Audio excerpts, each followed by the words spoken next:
I am frequently asked by sellers, what are the top things they need to do to get their home ready to sell? I've got a list of 4, sharing those with you today. The number one thing, the most important thing that you've got to do is you've got to depersonalize your home. There is a difference between living in your home and having your home on the market to sell. When we go to sell your house, you've got to think like a buyer, okay?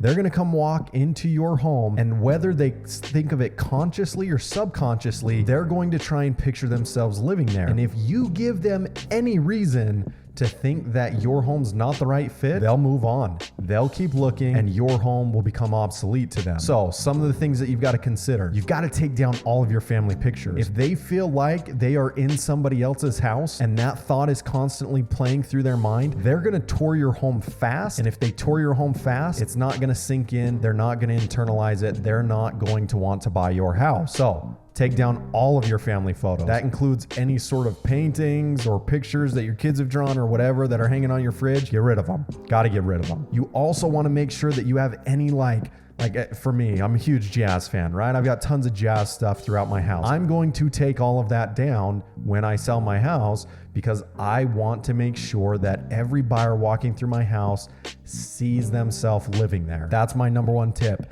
Depersonalize. You want your house to be generic. You do not want a unique house when it comes to the way you decorate. Number 2 thing that we've got to go over is declutter. It's so funny to me, right? So I talk to people all the time, right? When we go and we meet with them, they talk about how they moved from this 1,800 square foot townhouse to this 4,000 square foot house. Yet somehow, even though when they made the move, they had very little, you find a way to fill the space that you have. And most of the time we fill it with crap, right? Stuff that we just don't need. It's just random knickknacks, odds and ends thing that we find a place in the corner or whatever because we think that corner looks empty. We don't want that to be happening when you're selling your house. So you've got to declutter.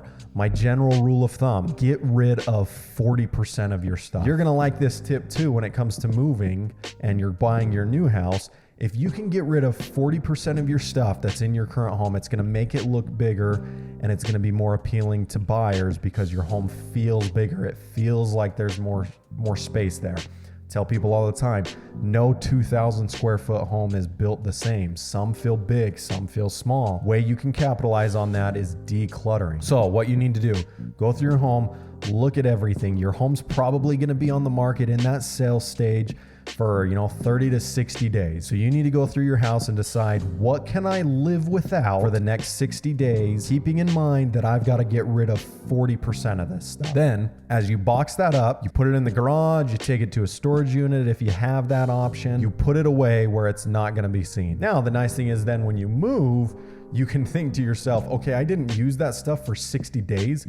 Am I going to really need it in the next 60 days? Am I going to need it in the next 365 days? And that's going to help you declutter even for when you move into the new house and get rid of a ton of the junk that you just don't need. Number 3, and this is a big one as well, and I can't believe I'm giving this away. You've got to price your home under market value. Too many people right now are thinking that they're going to go out there and set record prices, record sales prices for their neighborhood by listing the home at the record sales price. Not going to happen, okay? You're going to shoot yourself in the foot. Your home's going to be on the market for over 14 days. And once you get over that 14-day mark, all the buyers, all the consumers that are looking at your home online, the second they see that your home's been on the market for more than 2 weeks, they immediately are thinking, what is wrong with that house? There must be something wrong with it. They're calling me saying, what's wrong with the house? Give us the lowdown. What's the scoop? What's wrong? What are they hiding? Even though there might be nothing wrong. If you price it too aggressively, which is easy to do when you're trying to maximize profits, but if you do that, you will shoot yourself in the foot. So you ask, well, how low do I go? How low below market value should I be pricing this house? Depends on the area, depends on, the price range that you're in. But again, a general rule of thumb, you want to be 1 to 5% below what you think the appraised value is going to be. So when you're trying to decide where to list your house, 1 to 5% below the appraised value. That's going to create a sense of a deal in buyers' minds. If buyers think your home is a good deal, they will want your home. And if you've taken care of steps number 1 and 2, when they get to your house and tour it in person, they see themselves living there. Now they really want to buy your house. they're willing to go into a bidding war for your home because it's already a good deal. We're willing to pay more than that. That's how you set a record price in the neighborhood. Price at 1 to 5% below the appraised value. Now, you've taken care of steps 1 through 3. Step number 4, do not, under any circumstance, just roll with the highest offer you get. Okay, now you're saying to me, oh, Chris, like we want to net the most money. That's the most important thing to sellers. Yeah, I know, right? It's the most important thing to every seller we talk to.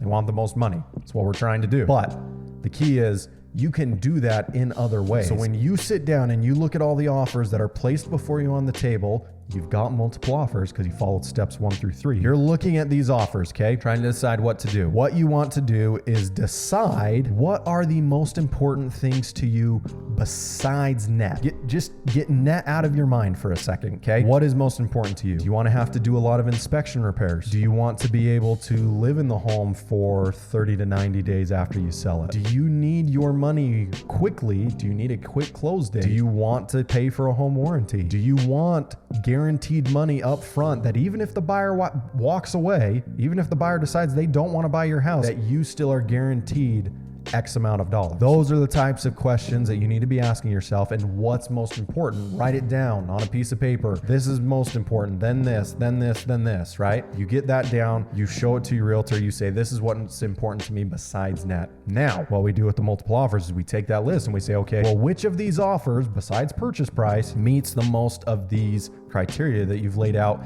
and in the order of importance that you've laid out? Okay, great. Now that we have that, this offer fits it. Okay, let's say offer B matches that. We've got offer A, B, and C. Offer B matches that, but offer number C is higher. And so you're telling me, oh man, Chris, I really like C because I like that purchase price amount. I like that dollar figure. Well, we take B.